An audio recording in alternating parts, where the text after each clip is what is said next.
Opa, tudo bem? Como você está? Estamos aqui neste dia para poder continuar no desafio de ler a Bíblia. Hoje nós vamos continuar no livro de Marcos. Vamos ler hoje do capítulo 6 até o capítulo 9. E hoje a leitura tem muita coisa para nos falar. Hoje a palavra do Senhor tem muita coisa para nós. Então, pega aí a sua Bíblia para a gente poder dar início aqui em Marcos capítulo 6.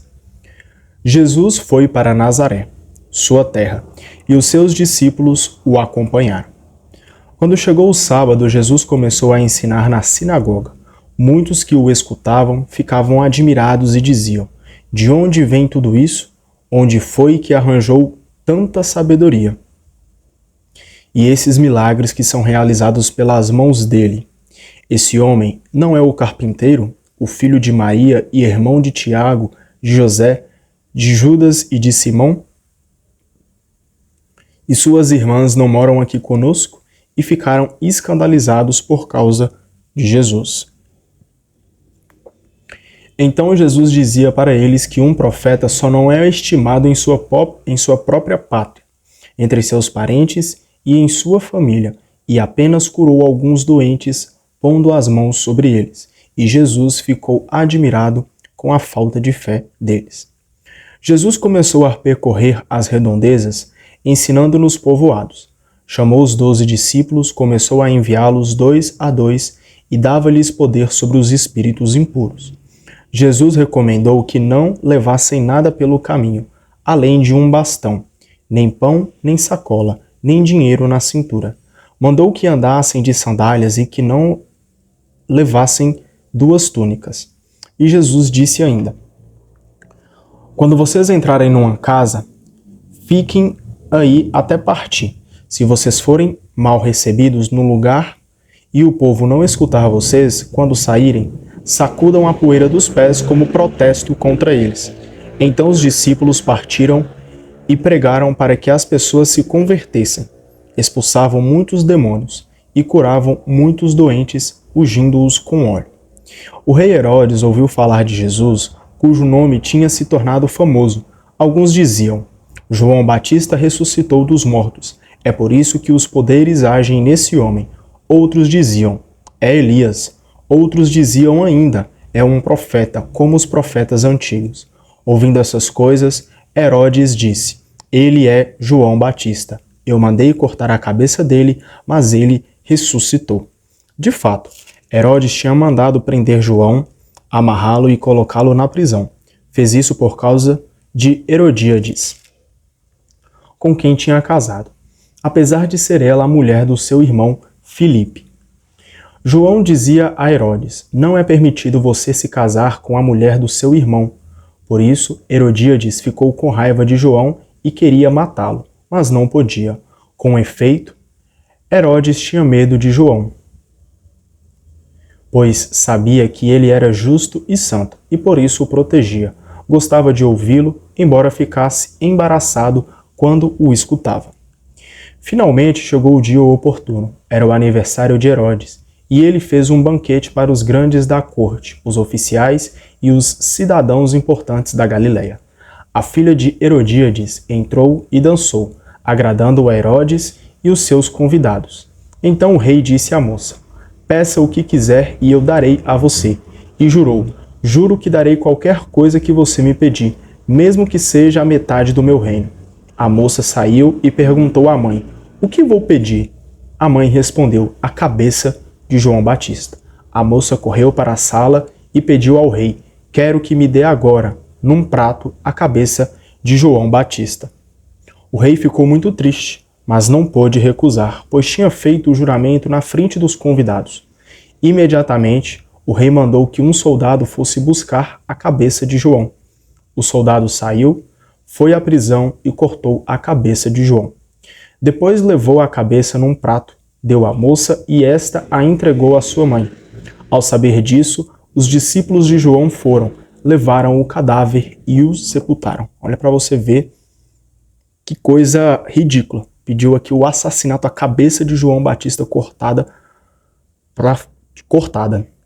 Eu destaquei aqui pra gente a explicação que a Bíblia traz sobre essa passagem que nós acabamos de ler, que eu achei interessante, que diz o seguinte: a narração da morte de João Batista apresenta o destino de Jesus e dos que o seguem.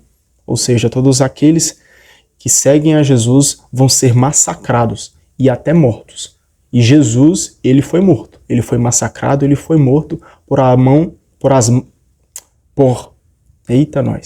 pelas mãos daqueles que eram autoridades na época. A morte de João acontece dentro de um banquete de poderosos. Assim, o profeta que pregava o início da transformação radical é morto por aqueles que se sentem incomodados com essa transformação. Então, olha para você ver. João Batista pregava a transformação que o reino de Deus trazia. Convertam-se porque o reino dos céus está próximo. E as autoridades se incomodavam com isso. Iam totalmente contra aquilo que João Batista estava pregando, que era o evangelho de Cristo. Então, olha para você ver, o mundo quer nos afastar de Cristo, mas nós devemos ser fiéis a Ele. Pois se Jesus venceu este mundo, Ele prova que nós, através da misericórdia e do amor dEle, nós podemos vencer também. Se confiarmos verdadeiramente nele, nós também podemos vencer. Então, ande contra o mundo e vamos, sim, glorificar e viver os propósitos, viver o amor de Jesus. Versículo 30. Os apóstolos se reuniram com Jesus e contaram tudo o que haviam feito e ensinado. Havia aí tanta gente que chegava e saía, ao tal ponto que Jesus e os discípulos não tinham tempo nem para comer. Então Jesus disse para eles: vamos sozinhos para algum lugar deserto para que vocês descansem um pouco. Então foram sozinhos de barca para um lugar deserto e afastado. Muitas pessoas, porém, os viram partir. Sabendo que eram eles, saíram de todas as cidades, correram na frente, a pé, e chegaram lá antes deles. Quando saiu da barca, Jesus viu uma grande multidão e teve compaixão, porque eles estavam como ovelhas sem pastor. Então começou a ensinar muitas coisas para eles. Quando estava ficando tarde, os discípulos chegaram perto de Jesus e disseram: este lugar é deserto e já é tarde. Despede o povo, para que possa ir aos campos e povoados vizinhos comprar alguma coisa para comer. Mas Jesus respondeu: vocês é que têm de lhes dar de comer. Os discípulos perguntaram: devemos gastar meio ano de salário e comprar pão para dar-lhes de comer? Jesus perguntou: quantos pães vocês têm? Vão ver. Eles foram e responderam: 5 pães e 2 peixes. Então Jesus mandou que todos se sentassem na grama verde, formando grupos. E todos se sentaram, formando grupos de 100 e de 50 pessoas. Depois Jesus pegou os 5 pães e 2 peixes, ergueu os olhos para o céu, pronunciou a bênção, partiu os pães e ia dando aos discípulos para que os distribuíssem. Dividiu entre todos também os 2 peixes. Todos comeram, ficaram satisfeitos e recolheram 12 cestos cheios de pedaços de pão e também dos peixes. O número dos que comeram os pães eram de 5.000 homens. Olha para você ver o milagre. Só com 5 pães e 2 peixes, Jesus conseguiu alimentar mais de 5.000 homens. Isso sem contar as mulheres e crianças, né? E ainda sobraram. Todos comeram, ficaram satisfeitos e recolheram 12 cestos cheios de pedaços de pão e também 2 peixes. Olha para você ver. O que é essa palavra aqui nos ensina? Que no pouco, quando ele é dividido, torna-se muito. Ou seja, quando nós ajudamos os nossos irmãos, quando nós ajudamos as pessoas ao nosso redor que estão passando por dificuldade, esse pouco torna-se muito. E eu queria deixar um adendo aqui nesse vídeo. Se você está acompanhando esse desafio aí diariamente, você está percebendo que nos últimos dias, não vou lembrar agora exatamente quantos dias, mas eu deixei um vídeo aqui em específico desse desafio, onde nós estamos ajudando o pessoal do Rio Grande do Sul. E mais uma vez eu vou salientar essa ajuda, porque a palavra de Deus nos mostra que nós precisamos nos dar de comer. Ou seja, aqui nos diz, né? Mas Jesus respondeu: vocês é que têm de lhes dar de comer. Então nós que precisamos dar de comer para os nossos irmãos. E eu queria, mais uma vez, vou deixar esse vídeo aqui para se caso você quiser assistir, mas se tratando do mesmo assunto, o Rio Grande do Sul está passando por uma dificuldade ambiental dificílima. Várias e várias pessoas sem casas, várias pessoas vieram a falecer, infelizmente, e pessoas sem comida, pessoas sem alimento, pessoas sem casas, pessoas que perderam várias e várias coisas. E eu vou deixar mais uma vez aqui o Pix da CNBB, que é não vou lembrar agora, acho que é a Conferência Nacional Brasileira dos Bispos. Se não me engano, a sigla significa isso. E é um Pix confiável, é um Pix da CNBB. Vou deixar aí para você o Pix, para você poder doar qualquer quantidade, para que a gente possa conseguir ajudar os nossos irmãos do Sul. Qualquer quantidade já é o suficiente. E eu vou deixar aqui o Instagram da CNBB, pois assim você pode acompanhar eles e ter mais informações de como esse dinheiro está sendo ajudado às outras pessoas, tá bom? Então eu vou deixar o Pix aqui em algum lugar dessa tela, vou deixar um Instagram na descrição, vou ver se eu fixo também no primeiro comentário desse vídeo. E aí, se você pode, ajude. Se você não consegue ajudar de uma forma financeira, não tem problema, ore. A oração é o bem mais precioso que nós temos. Então ore. Se você ajudou de uma forma financeira, ore também, pois a oração ela é capaz de fazer coisas absurdas, coisas inimagináveis. E é através da oração que nós nos conectamos verdadeiramente com o Senhor. Então ajude, seja com uma doação, seja com uma oração, tá bom? E compartilhe também para outras pessoas ficarem sabendo desse movimento, para que mais e mais pessoas possam ajudar essas pessoas que estão sofrendo lá no Rio Grande do Sul, tá bom? Deus te abençoe muito. Vamos continuar aqui na passagem. Logo em seguida, Jesus obrigou os discípulos a entrar na barca e ir na frente para Betsaida, enquanto ele despedia a multidão. Logo depois de se despedir da multidão, subiu ao monte para rezar. Ao anoitecer, a barca estava no meio do mar e Jesus sozinho em terra. Viu que os discípulos estavam cansados de remar, porque o vento era contrário. Então, entre as 3 e as 6 horas da madrugada, Jesus foi até os discípulos andando sobre o mar e queria passar na frente deles. Quando os discípulos o avistaram, andando sobre o mar, pensaram que era um fantasma e começaram a gritar. Com efeito, todos os tinham visto e ficaram assustados. Mas Jesus logo falou: Coragem, sou eu, não tenha medo. Então subiu com eles na barca e o vento parou. Mas os discípulos ficaram ainda mais espantados, porque não tinham compreendido o acontecimento dos pães, e o coração deles estava endurecido. Acabando de atravessar, chegaram à terra em Genezaré e amarraram a barca.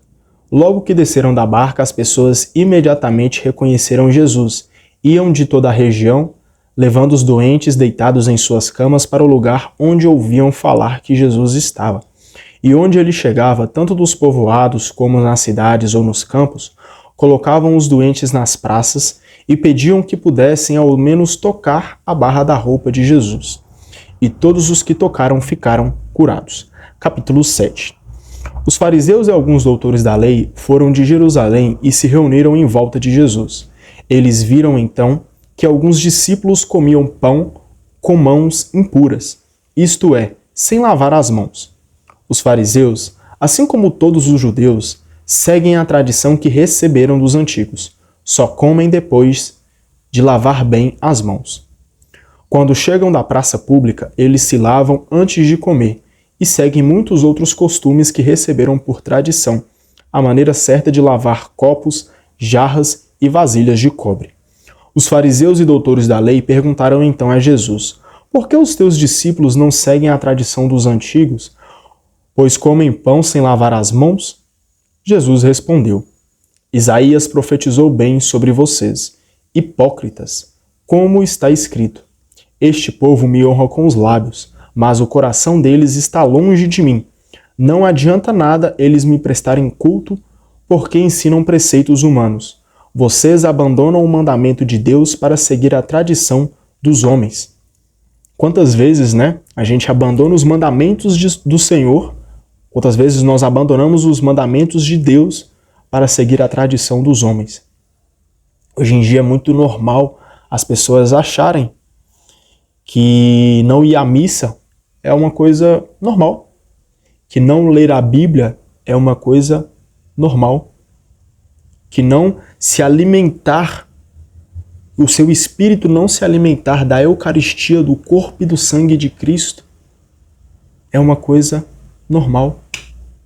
As pessoas acharam que traição é uma coisa normal, seja uma traição no namoro, seja uma traição no casamento, virou uma coisa normal. Olha para você ver, estamos deixando o mandamento do Senhor de lado e estamos vivendo segundo as tradições humanas.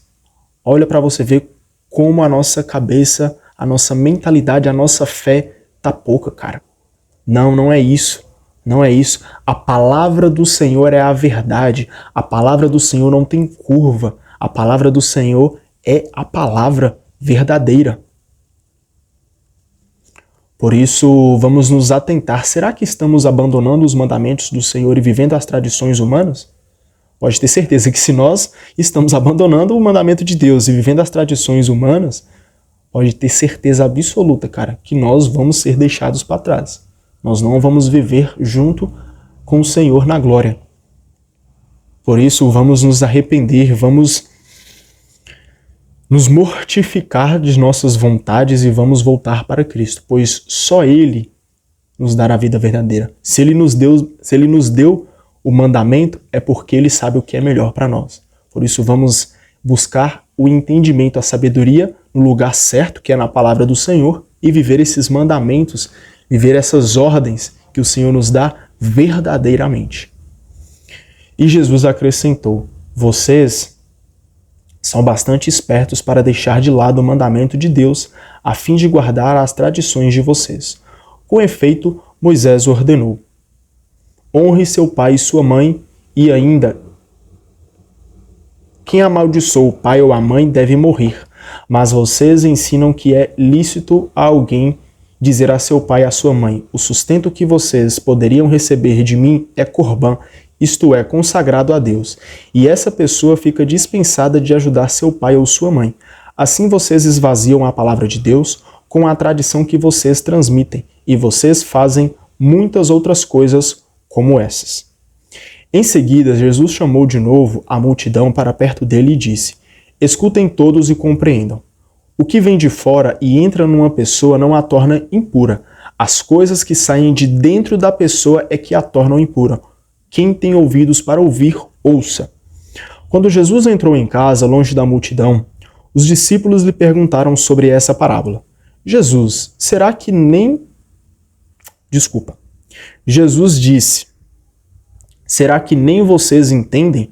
Vocês não compreendem que nada do que vem de fora e entra numa pessoa pode torná-la impura, porque não entra em seu coração, mas em seu estômago e vai para a privada? Assim, Jesus declarava que todos os alimentos eram puros. Jesus continuou a dizer: é o que sai da pessoa que a torna impura. Pois é de dentro do coração das pessoas que saem as más intenções, como a imoralidade, roubos, crimes, adultério, ambições sem limites, maldades, malícia, devassidão, inveja, calúnia, orgulho, falta de juízo.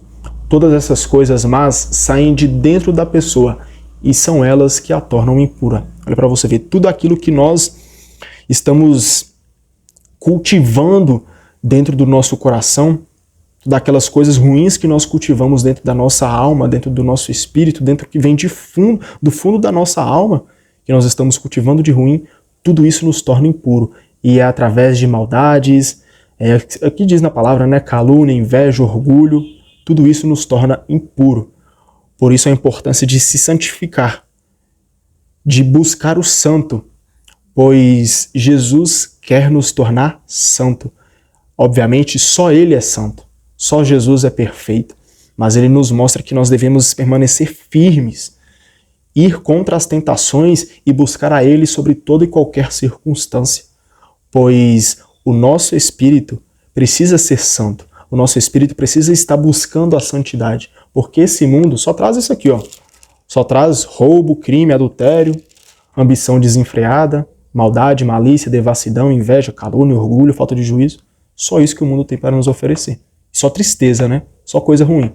Mas Jesus, o amor de Jesus nos traz alegria. E alegria verdadeira. E alegria eterna.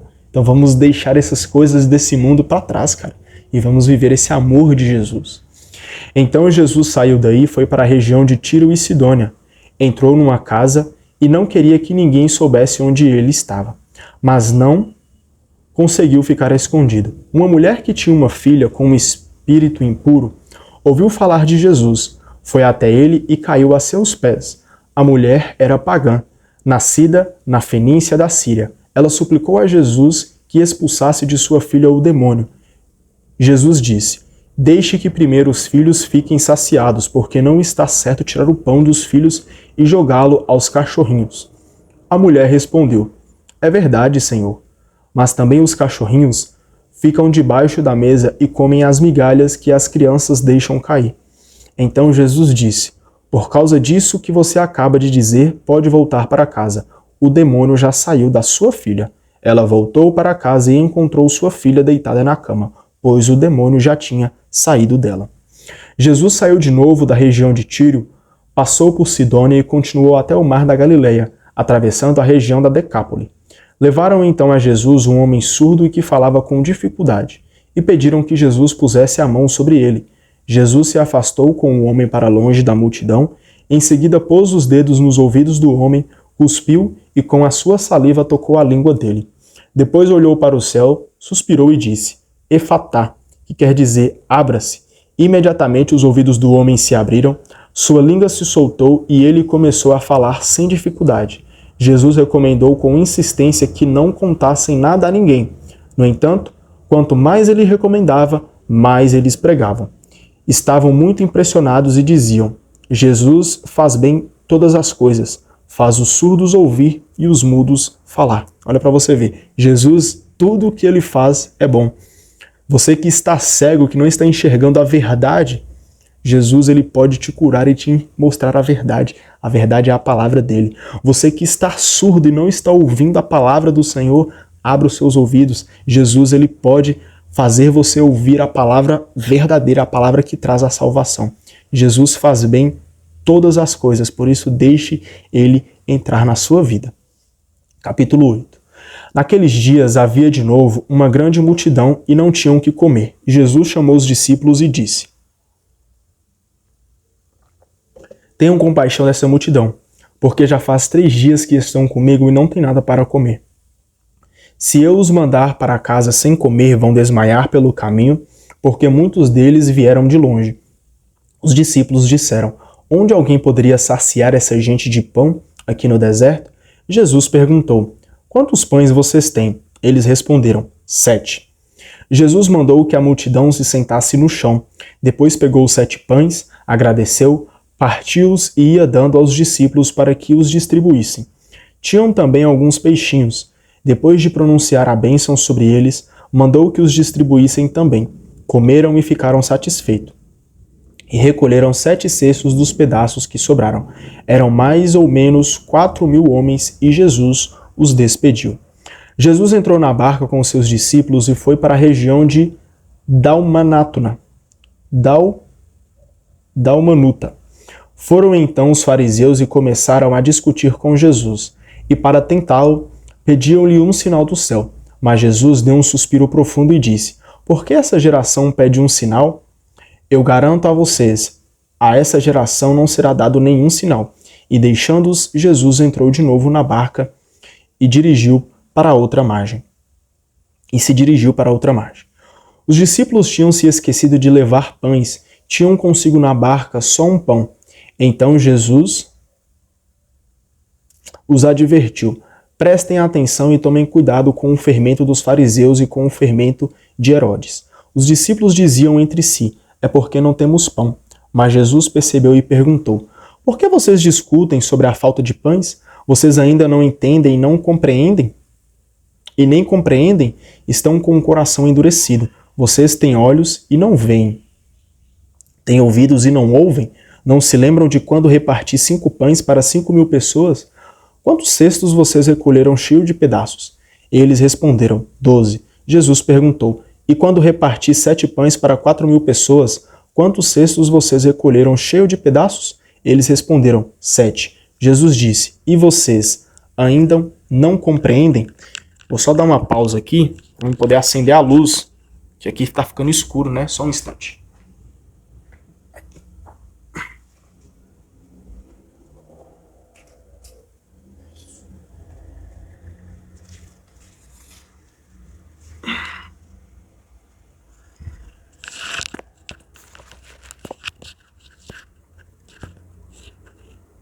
Agora sim.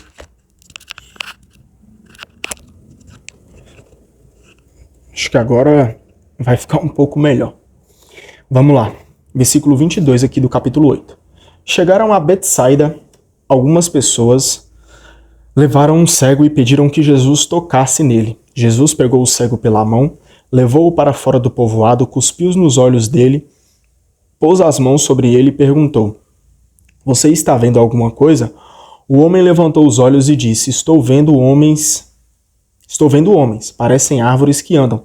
Então Jesus pôs de novo as mãos sobre os olhos dele e ele enxergou claramente. Ficou curado e enxergava todas as coisas com nitidez, mesmo de longe. Jesus mandou o homem ir para casa dizendo: não entre no povoado. Jesus partiu com seus discípulos para os povoados de Cesareia de Filipe. No caminho ele perguntou a seus discípulos: quem dizem os homens que eu sou? Eles responderam: alguns dizem que tu és João Batista, outros que és Elias, outros ainda que és um dos profetas. Então Jesus perguntou-lhes: e vocês, quem dizem que eu sou? Pedro respondeu: tu és o Messias. Então Jesus proibiu severamente que eles falassem a alguém a respeito dele. Em seguida, Jesus começou a ensinar os discípulos, dizendo: o Filho do Homem deve sofrer muito, ser rejeitado pelos anciãos, pelo chefe dos sacerdotes e doutores da lei. Deve ser morto e ressuscitar depois de 3 dias.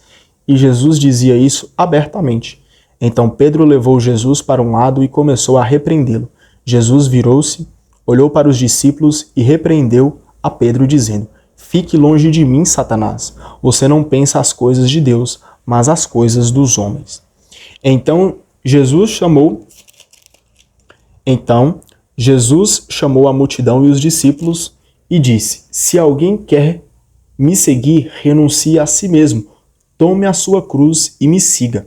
Pois quem quiser salvar a sua vida vai perdê-la, mas quem perde a sua vida por causa de mim e da boa notícia vai salvá-la. Com efeito, que adianta ao homem ganhar o mundo inteiro se perde a própria vida? Que é que um homem poderia dar em troca da própria vida? Se alguém se envergonhar de mim e das minhas palavras diante dessa geração adúltera e pecadora, também o Filho do Homem se envergonhará dele, quando vier na glória do seu Pai com os seus santos anjos. Olha para você ver. A palavra nos mostra aqui que nós devemos renunciar a nós mesmos e fazer a vontade do Pai. Pois a vontade do Pai é a vontade verdadeira, é a vontade digna, é a vontade que nos traz vida eterna. E ele acrescenta ainda mais: aqueles que tiverem vergonha de mim, aqui ó, se alguém se envergonhar de mim e das minhas palavras diante dessa geração adúltera e pecadora, também o Filho do Homem se envergonhará dele, quando vier na glória do seu Pai com seus santos anjos. Olha para você ver, isso é palavra de Jesus, cara. Se nós nos envergonharmos de viver as vontades de Deus aqui nessa terra, e quando chegar o dia do julgamento? Justo, ele vai se sentir envergonhado também. Poxa, se eu tenho um filho que eu entreguei a minha vida para salvar ele desse pecado, para salvar ele desse mundo, e ele tem vergonha de mim, rapaz, eu também tenho vergonha dele. Pois eu entreguei tudo a ele e ele me recusou. Eu entreguei tudo a ele e ele me negou. Vamos ser bem sinceros. Não faz sentido, não é lógico nós termos vergonha de viver segundo a palavra, segundo os mandamentos do Senhor. Não tenha vergonha, não tenha medo do que os outros vão falar, do que os outros vão pensar de você. Nós estamos aqui para agradar a Deus, para agradar o nosso Salvador. Vamos viver segundo a vontade de Jesus. Capítulo 9. E Jesus dizia: eu garanto a vocês, alguns dos que estão aqui não morrerão sem ter visto o reino de Deus chegar com poder. 6 dias depois, Jesus tomou consigo Pedro, Tiago e seu irmão João e os levou sozinhos a um lugar à parte, sobre uma alta montanha. E se transfigurou diante deles. Suas roupas ficaram brilhantes e tão brancas como nenhuma lavadeira no mundo as poderia alvejar. Apareceram-lhes Elias e Moisés, que conversavam com Jesus. Então Pedro tomou a palavra e disse a Jesus: Mestre, é bom ficarmos aqui. Vamos fazer 3 tendas, uma para ti, outra para Moisés e outra para Elias. Pedro não sabia o que dizer, pois eles estavam com muito medo. Então desceu uma nuvem e os cobriu com sua sombra, e da nuvem saiu uma voz: Este é o meu filho amado. Escutem o que ele diz. E, de repente, eles olharam em volta e não viram mais ninguém, a não ser somente Jesus com eles. Ao descerem da montanha, Jesus recomendou-lhes que não contassem a ninguém o que tinham visto, até que o Filho do Homem tivesse ressuscitado dos mortos. Eles observaram a recomendação e se perguntavam: o que queria dizer ressuscitar dos mortos? Os discípulos perguntaram a Jesus: por que os doutores da lei dizem que antes deve vir Elias? Jesus respondeu: antes vem Elias para colocar tudo em ordem. Mas, como dizem as Escrituras, o Filho do Homem deve sofrer muito e ser rejeitado. Eu, porém, digo a vocês: Elias já veio e fizeram com ele tudo o que queriam, exatamente como as Escrituras falaram a respeito dele. Quando Jesus, Pedro, Tiago e João chegaram perto dos outros discípulos, viram que eles estavam rodeados por uma grande multidão. Alguns doutores da lei estavam discutindo com eles. Logo que a multidão viu Jesus, ficou surpresa e correu para cumprimentá-lo. Jesus perguntou aos discípulos: o que é que vocês estão discutindo com eles? Alguém da multidão respondeu: Mestre, eu trouxe a ti meu filho que tem um espírito mudo. Cada vez que o espírito o ataca, joga-o no chão e ele começa a espumar. Range os dentes e fica completamente rijo. Eu pedi a teus discípulos para expulsarem o espírito, mas eles não conseguiram. Jesus disse: Ó gente sem fé, até quando deverei ficar com vocês? Até quando terei que suportá-los? Tragam o menino aqui. E levaram o menino. Quando o espírito viu Jesus, sacudiu violentamente o menino, que caiu no chão e começou a rolar e a espumar pela boca. Jesus perguntou ao pai: desde quando ele está assim? O pai respondeu: desde criança, e muitas vezes já o jogou no fogo e na água para matá-lo. Se podes fazer alguma coisa, tem piedade de nós e ajuda-nos. Jesus disse: se podes, tudo é possível para quem tem fé. O pai do menino gritou: eu tenho fé, mas ajuda a minha falta de fé. Jesus viu que a multidão corria para junto dele, então ordenou ao espírito impuro: espírito mudo e surdo, eu lhe ordeno que saia do menino e nunca mais entre nele. O espírito sacudiu o menino com violência, deu um grito e saiu. O menino ficou como morto e por isso todos diziam: ele morreu.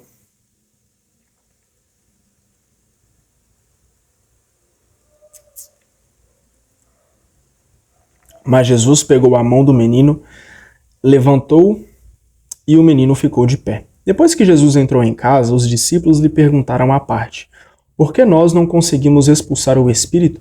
Jesus respondeu: essa espécie de demônio não pode ser expulsa de nenhum modo, a não ser pela oração. Partindo daí, Jesus e seus discípulos atravessaram a Galileia. Jesus não queria que ninguém soubesse onde ele estava, porque estava ensinando seus discípulos e dizia-lhes: o Filho do Homem vai ser entregue na mão dos homens, e eles o matarão. Mas, quando estiver morto, depois de 3 dias ele ressuscitará. Mas os discípulos não compreendiam o que Jesus estava dizendo e tinham medo de fazer perguntas. Quando chegaram à cidade de Cafarnaum e estavam em casa, Jesus perguntou aos discípulos: sobre o que vocês estavam discutindo no caminho? Os discípulos ficaram calados, pois no caminho tinham discutido sobre qual deles era o maior. Então Jesus se sentou, chamou os 12 e disse: se alguém quer ser o primeiro, deverá ser o último e ser aquele que serve a todos. Olha para você ver, os discípulos estavam discutindo para ver qual deles era o mais importante, qual deles era o maior. E Jesus nos mostra que devemos ser humildes. Se nós queremos se tornar grandes, é na humildade, é na humilhação, é no servir que nós nos tornamos grandes. Ou seja, pensar mais no outro do que em si. Amar o próximo como a ti mesmo. Então vamos amar, amar, amar e amar.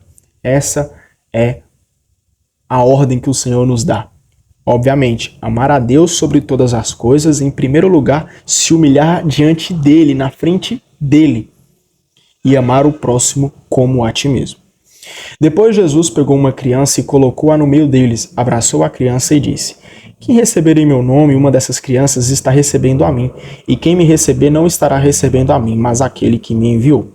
João disse a Jesus: Mestre, vimos um homem que expulsa demônios em teu nome, mas nós lhe proibimos, porque ele não nos segue. Jesus disse: não lhe proíbam, pois ninguém faz um milagre em meu nome e depois pode falar mal de mim. Quem não está contra nós está a nosso favor. Eu garanto a vocês, quem der para vocês um copo de água porque vocês são de Cristo, não ficará sem receber sua recompensa. E se alguém escandalizar um destes pequeninos que acreditam, seria melhor que eles fosse jogado no mar com uma pedra de moinho amarrada no pescoço. Se a sua mão é ocasião de escândalo para você, corte-a. É melhor você entrar para a vida sem uma das mãos do que ter as duas mãos e ir para o inferno, onde o fogo nunca se apaga. Aí o seu verme nunca morre e o seu fogo nunca se apaga. Se o seu pé é ocasião de escândalo para você, corte-o. É melhor você entrar para a vida sem um dos pés do que ter os dois pés e ser jogado no inferno. Aí o seu verme nunca morre e o seu fogo nunca se apaga.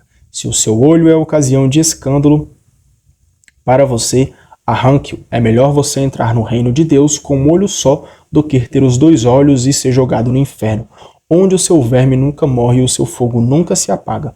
Com efeito, todos serão salgados com fogo. O sal é bom, mas se o sal se tornar insosso, com que vocês lhe darão sabor? Tenham sal em vocês e estejam em paz uns com os outros. Ou seja, nós devemos cortar o mal pela raiz. Amém? Muito obrigado pela tua presença, por mais um dia de hoje aqui nesse desafio. Amanhã estamos aqui de volta, se Deus quiser. Um beijo e um abraço para você. Até mais. Tchau, tchau.